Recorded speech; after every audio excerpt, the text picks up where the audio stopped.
Ya, jadi apakah orang mati bisa diberitakan Injil? Pandangan umum mengatakan bisa. Alasannya katanya 1 Petrus pasal 3 ayat 19 dan 1 Petrus pasal 4 ayat 6. Nah, sekarang kita mau melihat apakah betul demikian. Di pandangan Alkitabiah, di dalam 1 Petrus pasal 3 ayat 19, kata memberitakan Injil itu keruksen atau kerukso, dari kata dasar kerukso atau pengumuman atau proklamasi. Jadi ini bukan kata kerja memberitakan Injil. Memberitakan, supaya kalau memberitakan itu artinya orang itu ada counter untuk ada feedback supaya orang itu bisa bertobat. Itu memberitakan Injil. Tapi kalau pengumuman itu cuma mengumumkan. Contoh, proklamasi kami bangsa Indonesia, gitu. Jadi memproklamasikan kepada seluruh bangsa bahwa Indonesia sudah merdeka. Jadi bukan supaya mereka bangsa-bangsa Korea dan lainnya bergabung dengan Indonesia, bukan. Tapi cuma mau memberitahu kepada mereka bahwa bangsa Indonesia sudah merdeka. Itu namanya kerukso atau proklamasi atau pengumuman. Jadi di dalam 1 Petrus pasal 3 ayat 19 itu Tuhan Yesus turun ke alam maut untuk memproklamirkan kemenangannya. Hai maut, di mana kemenanganmu? Hai maut, di mana sengatmu? Jadi bukan memberitakan Injil di alam maut supaya mereka bertobat. Gitu ya. Itu di dalam 1 Petrus 3 ayat 19. Nah, lalu dengan 1 Petrus pasal 4 ayat 6 bagaimana? 1 Petrus pasal 4:6 itu menggunakan kata euangelion. Ini betul-betul menggunakan kata memberitakan Injil. Nah, kalau ini membutuhkan orang bertobat, gitu. 1 Petrus pasal 4 ayat 6. Itulah sebabnya maka Injil telah diberitakan juga kepada orang-orang mati, supaya mereka sama seperti semua manusia dihakimi secara badani, tetapi oleh roh dapat hidup menurut kehendak Allah. Ah, loh yang ini. Kalau yang tadi kerukso itu membuktikan bahwa Tuhan Yesus turun ke alam laut untuk mengumumkan saja, tetapi kenapa di sini ada orang-orang mati yang bisa diberitakan Injil? Gitu. Karena ini menggunakan kata euangelion, bukan kerukso. Nah, lalu apa itu maksud euangelion kepada orang-orang mati? Nah, pemberitakan Injil kepada orang-orang mati ini apakah maksudnya dikubur? Sudah dikubur, dipanggil lagi, diberitakan Injil. Bertobat nggak? Kalau bertobat dia masuk surga, kalau nggak bertobat dia masuk neraka, begitu. Sudah mati padahal. Apa begitu maksudnya kata orang mati ini? Coba kita lihat Yohanes pasal 5 ayat 25. Ini jawabannya. Jawabannya di Yohanes pasal 5 ayat 25. Nah, ini penting sekali ini. Baca nih. Yohanes pasal 5 ayat 25. Yohanes pasal 5 ayat yang ke-25. Aku berkata kepadamu, sesungguhnya saatnya akan tiba dan sudah tiba, bahwa orang-orang mati akan mendengar suara Anak Allah, dan mereka yang mendengarnya akan hidup. Ya. Nah, ini yang dimaksud dengan orang-orang mati.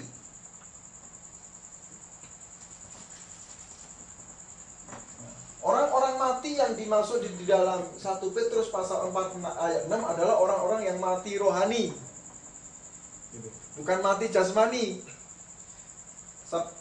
Di dalam Yohanes pasal 5 ayat 25 itu jelas, aku berkata kepadamu, sesungguhnya saatnya akan tiba dan sudah tiba, bahwa orang-orang mati akan mendengar suara Anak Allah, dan mereka yang mendengarnya akan hidup.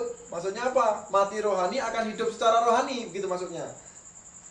Ayat 24. Jadi sebelumnya ayat 24, aku berkata kepadamu, sesungguhnya barang siapa mendengar perkataanku dan percaya kepada Dia yang mengutusku, ia mempunyai hidup yang kekal dan tidak turut dihukum, sebab ia sudah pindah dari dalam maut ke dalam hidup, katanya. Jadi orang yang sekarang hidup, percaya kepada Tuhan Yesus akan diberi hidup. Maksudnya gitu. Hidup apa? Hidupnya hidup jasmani, percaya Tuhan Yesus, hidupnya hidup rohani. Nah, gitu. Itu jawabannya di 1 Petrus pasal 4 ayat 6. Jawabannya di akar permasalahannya bukan memberitakan Injil, tapi akar permasalahannya adalah orang-orang mati. Sementara di 1 Petrus pasal 3 ayat 19, akar masalahnya bukan memberitakan Injil, tetapi kerukso. Kerukso itu memproklamirkan. Jadi ketika Tuhan Yesus turun ke alam maut, ke dunia orang mati, Tuhan Yesus memproklamirkan, mengumumkan kemenangannya. Kemudian di 1 Petrus pasal 4 ayat 6, itu korelasinya atau hubungannya dengan Yohanes pasal 5 ayat 25, di mana kalau Tuhan Yesus kita memberikan Injil, memberitakan Injil kepada seseorang, dia tidak lagi akan mati atau ke dalam maut, tetapi dia akan hidup kekal. Nah, kita ini orang yang belum percaya, belum bertobat, belum percaya kepada Yesus sebagai juru selamat, disebut sebagai orang mati. Orang-orang mati jasmani. Setelah kita bertobat, percaya Tuhan Yesus, kita hidup secara rohani. Tadi saya ini kalau orang-orang mati itu memang dia mati di dalam neraka itu ya? Yang mana? Yang 1 Petrus pasal 4. Nah, itulah yang 1 Petrus. Yang 1 Petrus 4 ayat 6 itu. Nah, iya ini kamu tadi sudah baca Yohanes 5 ayat 2. Coba baca lagi. 1 Petrus 3 yang di alam neraka. Enggak, Yohanes pasal 5 ayat 25 juga baca. Yohanes pasal 5. Ditulis di dalam Alkitab kamu itu ya, pasal 5 ayat 25. Kamu barusan baca tadi. Baca lagi. Yohanes pasal 5 ayat 25. Aku berkata kepadamu, sesungguhnya saatnya akan tiba dan sudah tiba. Aku berkata kepadamu, sesungguhnya saatnya akan tiba dan sudah tiba, bahwa orang-orang mati akan mendengar suara Anak Allah, dan mereka yang mendengarnya akan hidup. Ya. Nah, itu orang-orang mati yang dimaksud di 1 Petrus pasal 4 ayat 6 itu adalah orang-orang mati yang ada di Yohanes pasal 5 ayat 25, yaitu orang-orang yang mati rohaninya, bukan mati jasmaninya. Kalau yang di bahasa aslinya mati rohani itu. Ya, Yang di bahasa aslinya itu orang-orang mati. yang nekros itu. Iya, bahasa aslinya orang-orang mati. Orang-orang mati. Iya. Sama dengan bahasa aslinya di 1 Petrus pasal 3. Sama dengan bahasa aslinya di Yohanes pasal 5 ayat 25. Gitu. Kalau di Yohanes 5 ayat 25 orang-orang matinya mati jasmani, di sini juga mati jasmani. Gitu. Kalau di sininya mati rohani, di sini ya mati rohani, kan gitu. Maka kalau Tuhan Yesus bilang di dalam konteks Yohanes 5 ayat 25 itu berkata itu matinya mati rohani, maka di 1 Petrus 4 ayat 6 matinya mati rohani gitu. Kalau kita menjawabnya berarti Yohanes 5 ayat 25 itu sudah jelas, itu maksudnya mati rohani. Contohnya ayat 24, aku berkata kepadamu, sesungguhnya barang siapa mendengar perkataanku dan percaya kepada Dia yang mengutus aku, ia mempunyai hidup yang kekal dan tidak turut dihukum, sebab ia sudah pindah dari maut ke dalam hidup. Padahal orang masih hidup, tapi kok dipindahkan dari maut ke dalam hidup gitu. Jadi maksudnya orang yang sudah hidup itu mengalami maut, padahal belum mati. Tapi kalau sudah percaya Yesus tidak akan mengalami maut kalau mati, dia akan mengalami hidup. Aku berkata kepadamu, sesungguhnya saatnya akan tiba dan sudah tiba, bahwa orang-orang mati akan mendengar suara Anak Allah. Nah, saya ini mendengar suara Anak Allah karena saya orang mati, maksudnya orang yang mau mengalami maut. Saya ini orang berdosa. Dan mereka yang mendengarnya akan hidup. Maksudnya kalau kita sudah mendengarkan Injil, percaya, merespon Injil, Yesus yang menggantikan hukuman kita, ya kita akan hidup. Itu sama sekalipun saya adalah orang-orang mati atau orang-orang yang akan mengalami maut. Itu di kasus ini. Jadi apakah orang mati bisa diberitakan Injil? Orang yang sudah dikubur, mati dan dikubur, tidak ada kesempatan lagi untuk mendengarkan Injil. Kalau hidupnya pada saat itu dia percaya Yesus, maka akan masuk surga. Kalau pada saat itu dia tidak percaya Yesus, masuk dihukum. Karena apa? Karena kalau orang mati bisa diberitakan Injil, maka itu akan terjadi kekacauan di seluruh dunia. Orang-orang percaya tidak akan mau beritakan Injil lagi. Ngapain capek-capek sampai ke perbatasan wono mana itu, Ponorogo, sampai waduh ngakalin orang tua diakalin, satu keluarga diakalin supaya orang tua bisa beritain Injil. Ngapain begitu? Biarin aja, tunggu dia mati, habis itu kita beritain Injil. Kan nggak mungkin begitu caranya. Biarin aja dia mati, habis itu kita panggil rohnya, kita dudukkan kepada penginjil teguh di situ, terus penginjil teguh suruh kesurupan si nenek itu, baru kita beritain Injil si nenek itu. Nggak mungkin kalau begitu, itu kacau namanya, dan akan sangat bertentangan dengan banyak ayat-ayat Alkitab. Contohnya Lazarus dan orang kaya, udah nggak ada jurang yang terseberangi, sudah itu jurang terseberangi, sono neraka sono surga, nggak bisa terseberangi. Orang kaya bilang, kalau begitu Lazarus suruh naik lagi ke atas, beritain Injil saudara-saudara. Oh, nggak bisa.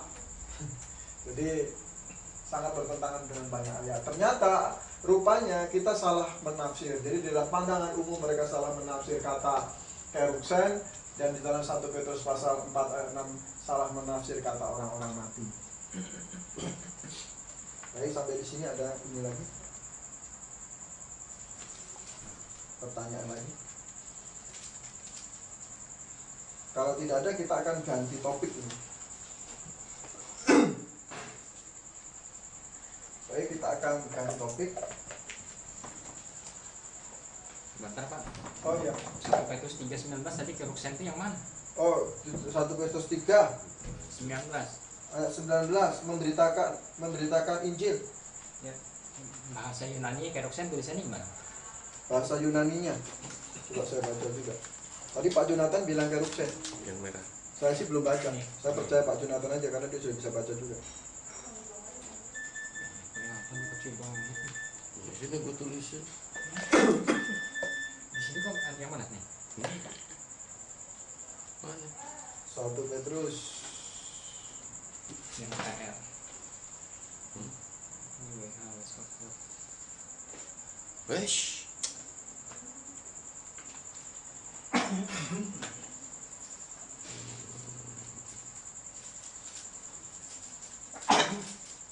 Nih, keruksen. Keruksen. Ya, itu dari kata kerukso Pak ya. keruksen. Ya, keruksen itu dari kata kerukso. Keruksen ya. Dari kata kerukso itu, kata dasarnya kerukso itu mengumumkan atau memproklamasikan. Memproklamasikan atau mengumumkan. Itu berbeda dengan memberitakan Injil. Kalau memberitakan itu maksudnya supaya orang itu percaya berita saya. Tapi kalau mengumumkan atau memproklamasikan itu nggak usah kamu percaya. Pokoknya ini cuma pengumuman saja begitu maksudnya. Penegasan ibaratnya begitu ya. JV terjemahnya apa? Preach. Nah, itu agak salah. Preach itu mengkhotbahkan. Mengajar kalau preach itu. Tapi kalau di sini proklaim ya Pak ya. Proclaim. Nah ini benar, yang ini proklaim. Yang ini proclaim. Literalnya aslinya bilang proklaim. Oh, bukan KJV kan? Oh, KJV Ini- tapi KJV langsung dari ini. Ini interlinear, jadi kata per kata diartikan dalam bahasa aslinya. Itu to proklaim kalau itu ya. Jelas. Satu lagi Pak, kalau orang yang belum bertobat diterusin sama tuh semua dibilang karena ini di Yohanes 5 ayat 25 dan di 1 Petrus 4 ayat 6 itu orang-orang matinya disebut nekroi, nekrois. Jadi orang-orang yang belum bertobat dan belum lahir baru bisa nggak disamaratakan bahwa semua mereka nekrois Bisa. gitu ya? Sama, nekros itu bisa, nekros itu mati umum Pak. Jadi bukan haknya untuk orang mati rohani segala, bukan. Itu mati mati secara jasmani bisa, mati secara rohani bisa, mati itu bisa. Tetapi kalau ada kata khusus, dia akan dijelaskan dengan kata kiomau atau koma atau tertidur. Gitu. Itu spesial untuk menjelaskan hal tertentu, bahwa orang yang yang sudah lahir baru itu koma atau kiomao gitu. Itu hal tertentu aja, tetapi di dalam banyak hal ketika berbicara tentang kematian secara umum, mau lahir baru mau tidak lahir baru tetap pakai kata nekros. Gitu. Karena yang akhirnya tentu dari kata sama-sama nekros ini, nekros di dalam 1 Petrus pasal 4 ayat 6 dan nekros di dalam Yohanes pasal 5 ayat 25 itu kan sama. Oh, berarti orang-orang mati yang dimasukkan nekros ini bukan nekros jasmani, tetapi nekros rohani. Gitu. Nekros secara rohani atau mati secara rohani. Itu yang diartikan gitu. Nah, kemudian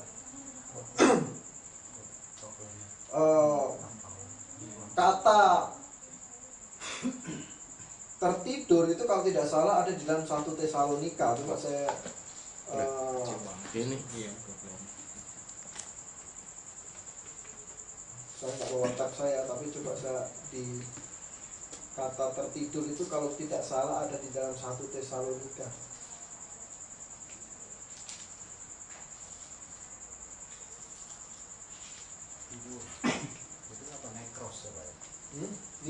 Tidur itu kiomao.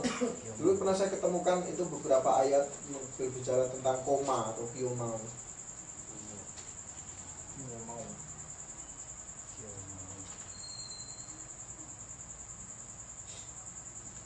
Cari entah. Mau.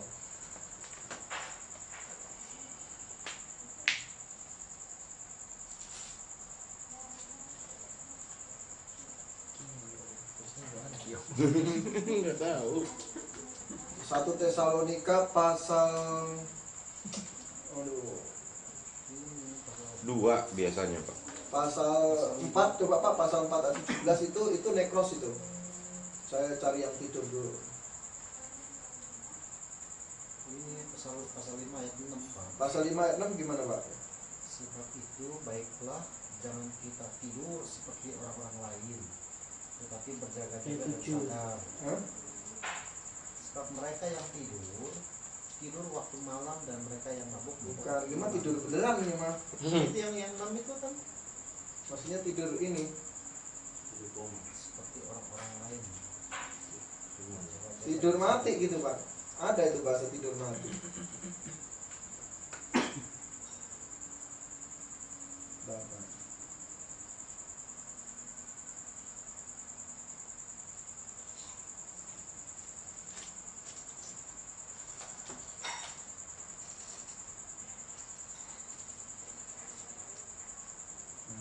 Gue bisanya baca, kok Erin nggak bisa nulis. Ada Cin. Nggak ada, belum ketemu.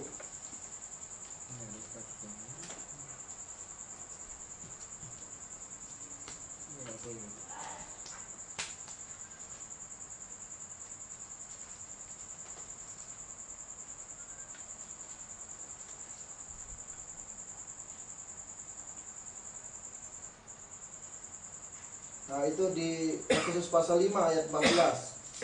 Efesus. Ini coba.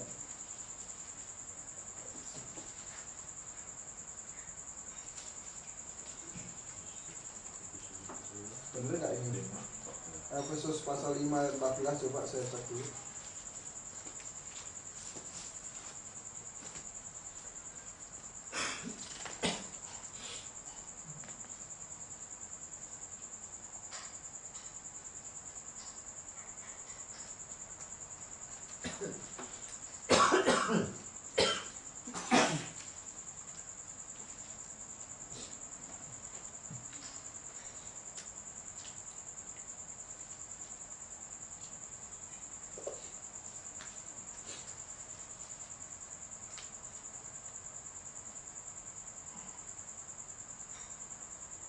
Ini KPU dan ini tidur beneran ya.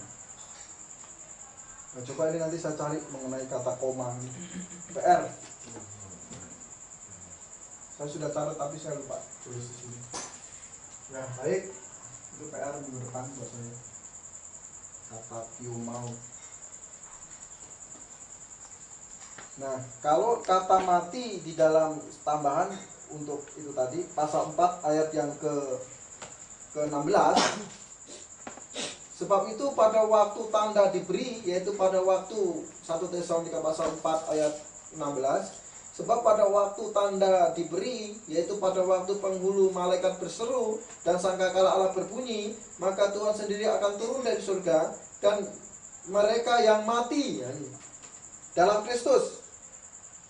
Nah, ini mati yang lahir baru, orang lahir baru mati. Orang lahir baru Nekroi juga, Pak. mati. Ya, makanya itu menggunakan kata nekros. Jadi kata nekros ini digunakan secara umum, baik mati jasmani maupun mati rohani, tergantung daripada konteks kita lihat di situ.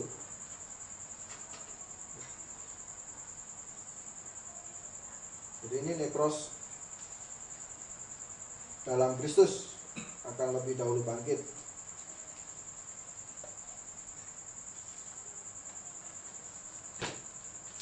Nah, minggu depan mungkin kita akan bicara tentang nekros sama thanatos sama zoe, hidup.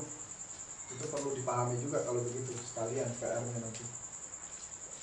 Baik, ada lagi ini Pak mengenai menginjil kepada orang-orang mati.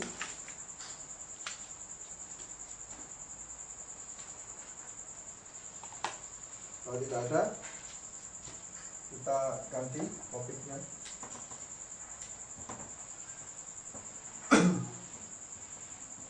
Ini, Pak. Ya. Apakah kita harus mencari suatu kata baru ya? Untuk Untuk mati rohani itu kan orang Calvinis. Yang dia bilang Adam mati habis makan buah itu, tapi dia masih hidup. Jadi yang mati rohnya. Nah, di Yakobus 2 ayat 26 sama seperti tubuh tanpa roh mati. Jadi kalau rohnya mati ya tubuhnya mati juga gitu. Nah, itu ditentangkan sama itu nanti sama orang agama lain, nggak bisa jawab kita ntar. maksudnya nggak bisa jawabnya. Ya seperti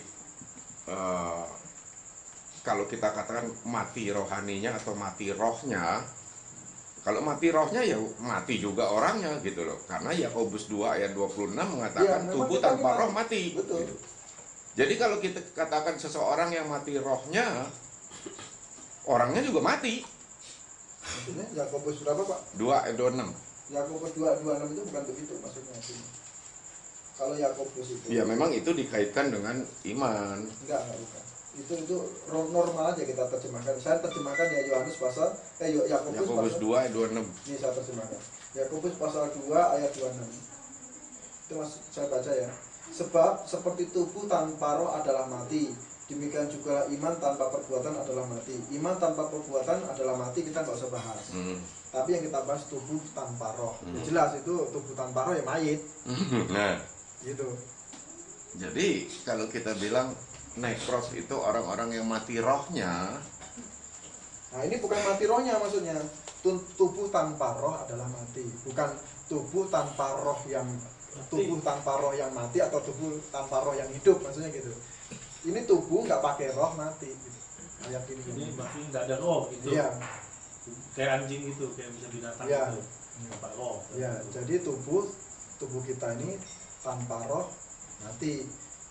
Bukan tubuh tanpa roh yang hidup. Tubuh mati gitu, misalnya begitu. Jadi tubuh tanpa roh, berarti itu mayat hidup, mayat saja, rohnya nggak ada sudah gitu, maksudnya gitu. Ini ayatnya mau ngomong begitu.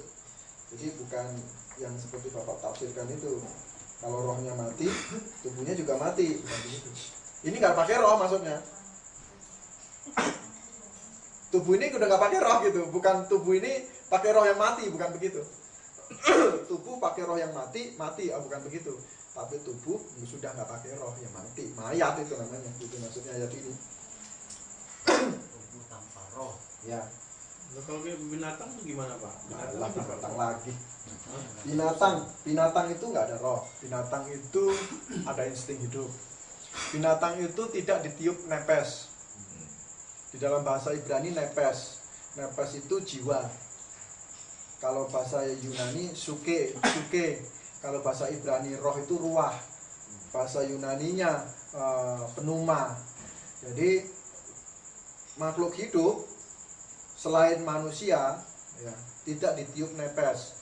Kalau yang ditiup nepes itu cuma manusia atau napas. Bahasa Yunaninya itu, bahasa Ibrani itu hampir sama dengan bahasa Arab itu sebenarnya.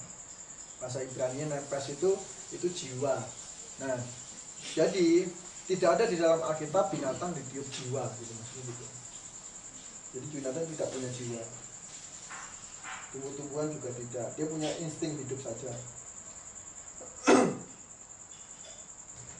Oke, nanti mengenai itu Pak, mati hidup, setengah mati, tidur, minggu depan kita bahas. Thanatos segala masalah mati itu boleh minggu depan kita bahas lebih dalam. Ada lagi Pak mengenai masalah ini?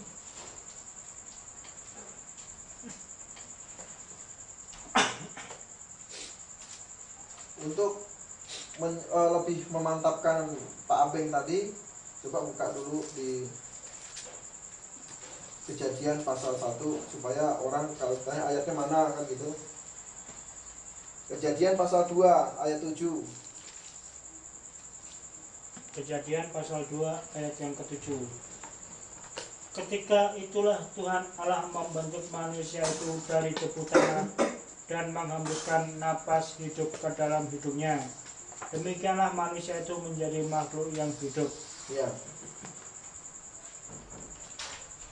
Napas hidup ini menjadikan manusia makhluk yang hidup, yang berjiwa gitu maksudnya. Yang memiliki jiwa. Ini bukan seperti anjing yang punya napas juga gitu, itu bukan. Ini bahasa Ibrani nepes itu jiwa. Kalau bahasa Ibrani ruah itu roh. Jadi bahasa Ibraninya ruah itu roh. Jadi binatang, tumbuh-tumbuhan dilihat dari penciptaan di atas itu, kita lihat Kejadian pasal 1 sampai pasal 2 itu tidak ditemukan mereka itu, para makhluk hidup yang lain itu ditiup sama nepes. Hanya manusia yang ditiup sama nepes. Malaikat enggak juga? Ya, Malaikat tidak dijelaskan di sini. Nanti tanya sana. Ya. Matilah kau dulu. Karena kalau malaikat itu kelihatannya dia makhluk roh.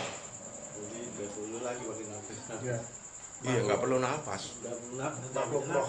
Jadi nggak perlu jiwa. Gitu. Jadi makhluk roh. Makanya makhluk roh itu makhluk yang sempurna. Dia katanya jiwa itu ada hubungannya dengan pikiran, jiwa itu ada hubungannya dengan dengan jiwa itu ada hubungannya dengan kehendak dan lain sebagainya gitu. Jadi jiwa itu adalah kehidupan gitu Pak. Saya sendiri kurang memahami apa maksud jiwa itu. Dari dulu sampai sekarang itu sulit untuk menjelaskan definisi jiwa itu apa, roh itu apa. Hanya yang bisa menjelaskan adalah Alkitab, firman Tuhan katanya. Yang bisa memisahkan antara roh dan jiwa itu cuma Alkitab, cuma firman Tuhan. Sampai sekarang belum ada ahli-ahli Alkitab yang bisa membedakan antara jiwa dan roh, menggalinya dari Alkitab. Sebenarnya perlu ahli seperti ini. Kalau saya terlalu sampai saat ini belum sampai ke sana. Nanti mungkin anak-anak cucu kita akan menggali itu. Kalau kita semua sudah mantap, sudah Alkitab terbitan kita sudah muncul semua, ada Terbitan kita kapan? Itu kalau gitu yang percaya saja sama subusi. Kalau saya suruh mikirin memisahkan jiwa dan roh itu, memilah-milah dari, sebenarnya gampang kerjanya. Kerjanya cuma memilah-milah dari Alkitab itu saja.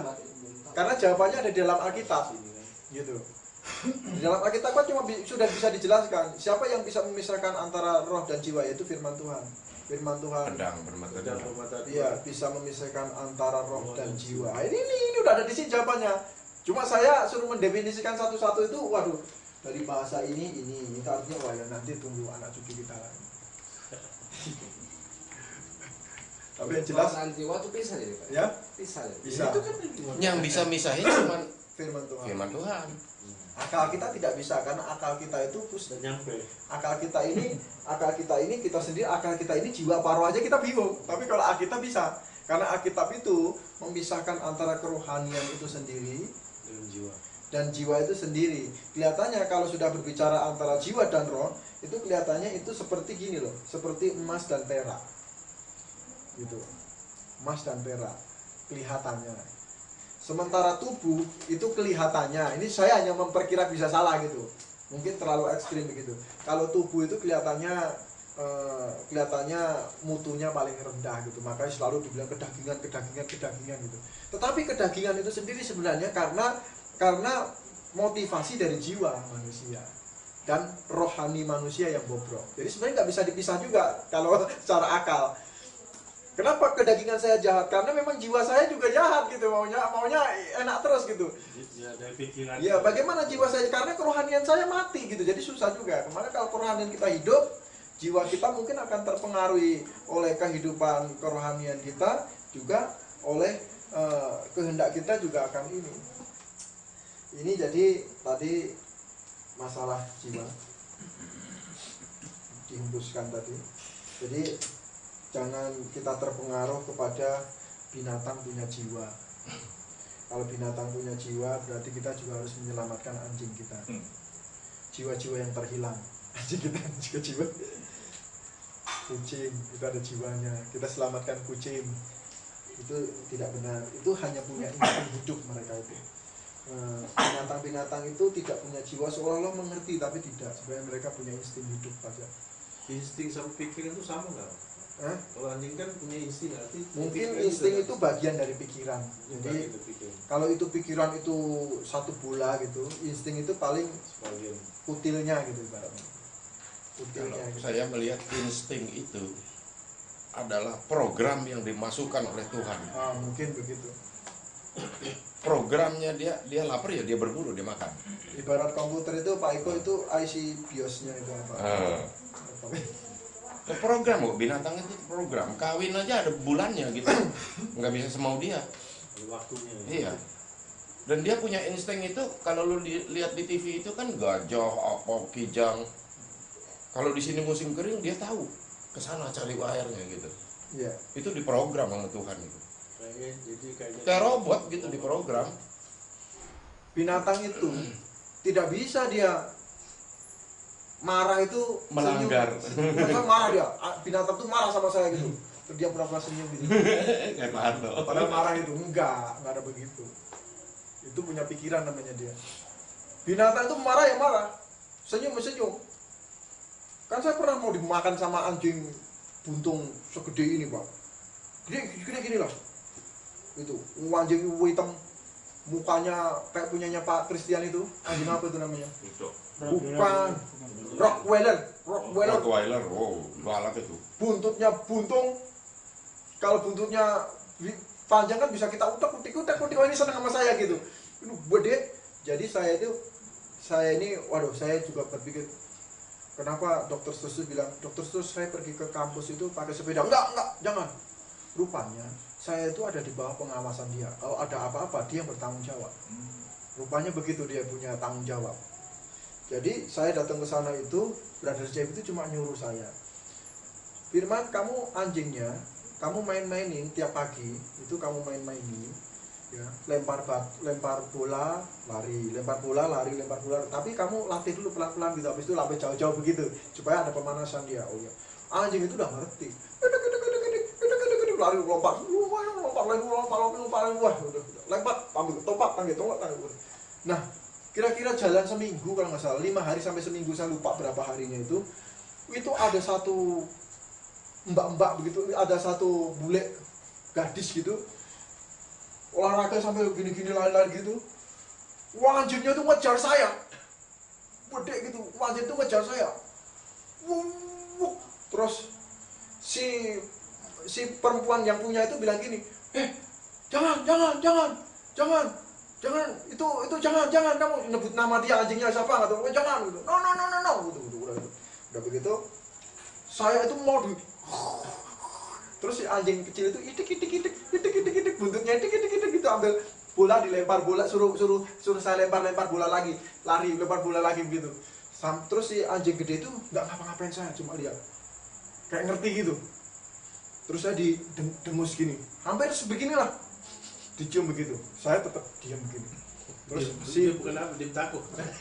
Ya saya takut, si perempuannya itu baru ngomong, ngasih tahu saya minta maaf. Dia kira kamu itu mau curi anjing ini gitu, karena dilihat kamu itu orang asing gitu, orang yang baru dia lihat gitu. Kurang lebih ngomong bahasa Inggrisnya begitu. Saya bilang, yes, no problem. Gitu aja, kena. Oke, thank you. Itulah kurang lebih bahasa Inggrisnya. Jadi saya lihat itu anjing itu insting itu bukan pinter. Karena dia setiap hari lewat situ, main-main sama itu, biasanya yang pegang itu si botak. Kok ini sekarang udah hitam orang begini? Gitu. Kalau manusianya yang punya pikiran kan dia ngerti, oh ini bukan, ini nggak jahat ini. Tapi kalau anjing mana tahu? Nah, ini bedanya, itu insting. Kalau yang punya itu mikir. Kalau boleh saya nambahin, Ya gimana? saya pernah baca buku soal otak ya. Kalau ternyata binatang itu punya otak cuma di bonggol, bonggolnya saja lah, sedikit otaknya. Kapasitas memori ya bisanya cuma hit and run atau kalau dikejar Iya, terbatas. terbatas. Lama-lama manusia makin panjang itu otaknya, makin lebar dan makin volumenya Itu batang otaknya. batang otak makin nambah. Terus ada otak yang buat mikir itu yang di depan itu loh. Nah itulah fungsinya. Jadi semakin otak manusia itu makin maju atau disebut manusia, berpikirnya pakai yang otak yang depan, bukan otak pakai belakang. Nah, sekarang diuji pada saat manusia saat mendadak digetak atau di yang bekerja biasanya bukan otak yang depan tapi otak yang belakang yang insting binatangnya keluar, Refleks itu. nah refleksnya kira-kira begitu. Nah sekarang kalau ditambahin, kalau yang laki-laki batang otaknya kecil, kalau yang perempuan batang otaknya besar. Kenapa? Diterapkan sehari-hari. Kalau laki-laki suka diem, lebih sedikit ngomongnya, tapi perempuan lebih banyak. Karena apa? Suatu dendrit atau apa namanya itu membutuhkan perpindahan elektro atau statisnya.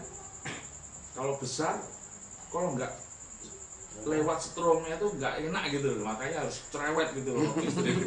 Kira-kira gitu, karena itu lebar, kira-kira gitu.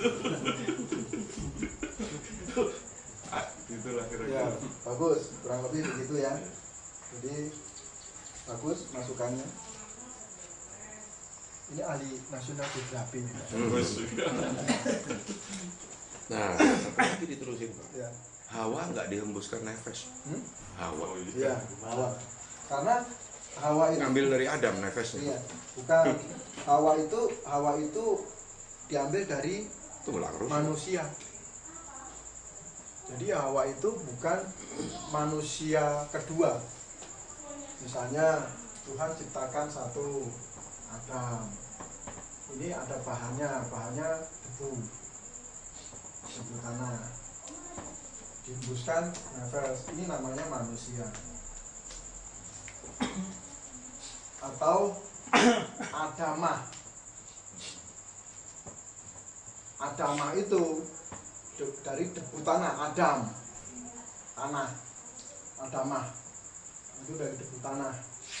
Nah, Adamah itu disebut sama dengan manusia. Nah, si Hawa kenapa tidak dihembuskan dari debu tanah, dihembuskan napas hidup? Karena diambil dari sini, yang sudah hidup bahannya dari sini, bukan dari sini lagi ke sini gitu. Jadi dari orangnya manusia yang sudah hidup dipotong, diambil sebagian jadi Hawa. Nah setelah itu ini jadi perempuan. Kenapa Guy terus Banci Kalau gay itu banci laki-laki ya. Banci laki-laki Homo. itu homo. Terus banci perempuan itu ya. Homo sama lesbi ya Pak ya, perempuan. Kalau Indonesia kan banci sama homo. Ya. Itu tidak ada itu dimusuhi atau dibenci, atau maksudnya Tuhan tidak anjurkan orang-orang seperti ini dan tidak ciptakan sebenarnya orang seperti itu. Kenapa? Karena pertama diciptakan manusia itu laki-laki, diambil itu perempuan, dan dari perempuan ini nongollah anak, namanya laki-laki perempuan begitu. Tidak ada yang ini ada separuh banci, separuh ini nggak ada begitu sebenarnya. Jadi ini ngambil dari sini. Nah, strukturnya jadi sebenarnya tetap dihembuskan nafas hidup di sini, terus diambil sebagian di sini menjadi perempuan, terus di sini melahirkan antara ini begitu luar biasa ini. Lahiran. Jadi tidak ada separuh ini, jadi torture misalnya. Ya oke. Ada yang mau ditambahkan lagi?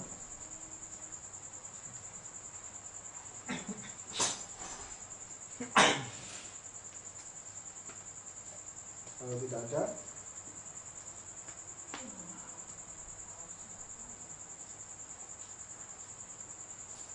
tadi masih buka Kejadian nggak Pak?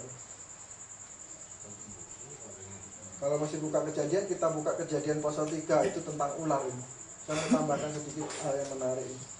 Nanti baru kalau itu kita buka topik baru. Adapun ular ialah yang paling cerdik dari segala binatang di darat yang dijadikan oleh Tuhan Allah.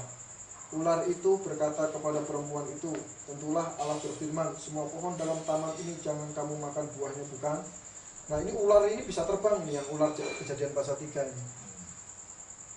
Ini ular bukan ular ngesot-ngesot gitu, tapi yang bisa terbang ini. Yesaya 14 ayat 29.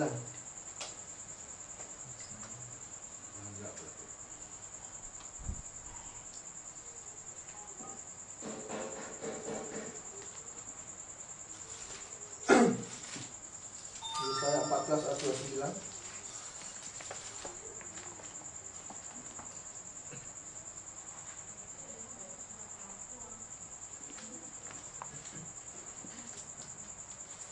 Janganlah bersukaria, hei segenap Filistia, karena walaupun gak ada orang yang memukul engkau sudah patah, tetapi dari keturunan ular itu akan keluar ular beludak, dan anaknya akan menjadi ular naga terbang. Terus coba kita lihat di Wahyu 12 ayat 9.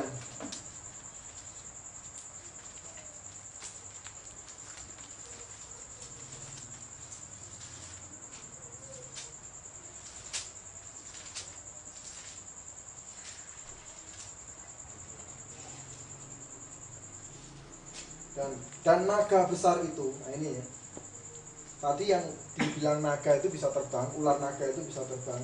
Dan naga besar itu, si ular tua yang disebut iblis atau Satan, yang menyesatkan seluruh dunia, dilemparkan ke bawah, ya dilemparkan ke bumi bersama-sama dengan malaikat-malaikatnya. Jadi ular di Kejadian pasal 3 itu ular naga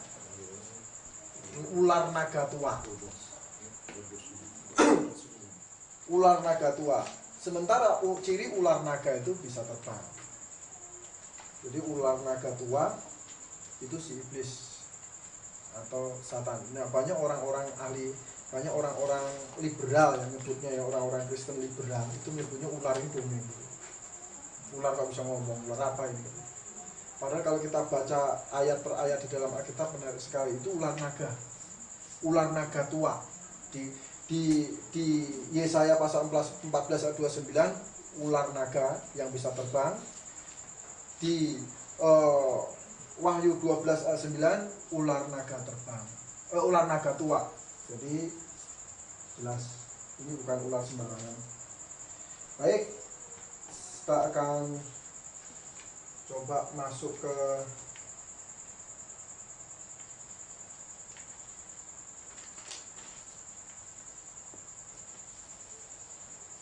topik selanjutnya.